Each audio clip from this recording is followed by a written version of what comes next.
مولانا صاحب چې کوم دستاربندي وکړه په دې کې ډیر زیات دستارونه داسې دي چې هغه د قوم او د ملک خدمت کوي. خو دلته کې یو سوال مهم ګڼم جی موږ ته اکثر میډیا والے چونکې نو موږ ته اکثر خلک یو میسج راولي چې مدرسې نه ماشوم وتښتېدو چونکې په سکول کې ټیچران چې کوم دي نو اول هغې باندې چې کوم دی نو مطلب زور راوړي بیا هغې مدرسې ته راشي د مدرسې نه چې کوم دی په هغې باندې مولانا صاحب په هغې زور راوړي چې دا حفظ وکړه په 19مه سپاره کې ماشوم د مدرسې نه وتښتي. اوس هم ما سره یو میسج پروت دی او ډېر زیات دا مسایل راځي نو صرف تاسو په وساطت سره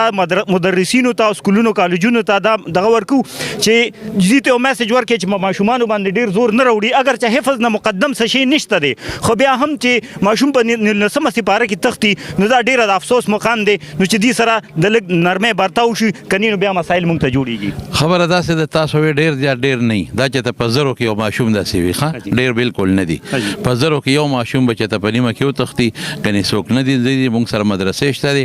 دا غلط میسج دی چې ګنې ډېر زیات تښتي ډېر نه تښتي. تاسو ریکارډ وګورئ دې مدرسې کې چې کوم ماشومان داخل دي انشاءالله یو به هم پکې نه تښتېدلی یو هم نه تښتي. دا چې ته په زرو کې یو ماشوم هغه هم د مور پلار غلطي وي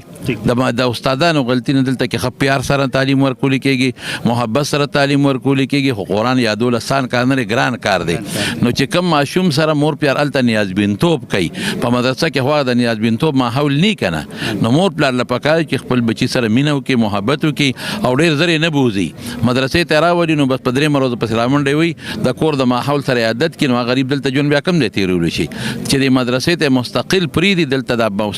محتممان استادان بچو ته داسې ګوري لکه د خپل بچي نه زیات الحمدلله. او تاسو وینئ چې زرګاو ماشومان هر کال د مدرسې نه عالمان جوړېږي او د مدرسې نه حافظان جوړېږي یو پکې ونه تښتېده. دا چې ته د میډیا یو غلطه پروپیګنډه ده چې ته یو بچي 2 به په زرو کې دا سکول هم پرېږدي ډېر ماشومان چې سکول کې داخل شي په 6 کې څوک وتښتي زه به راته په 100 وښیم په 8 کې څوک وتښتي په 100 به راته وښیم په 10 کې څوک وتښتي په 100 به راته وښیم او زمونږ به دا چې ته په زرو کې یو ماشوم به تلي اب هم د خپل دغه مور پلار دغه د وجې نه ټیک ده زه دا منم چې په بعضې استادان به سختي هم کوي خو به چې ډېر کم وي هغې هم دا پیغام ورکوم چې په مینه محبت او داسې طریقې سره د بچو سره رویو کې لکه مور پلار چې څنګه تېروي.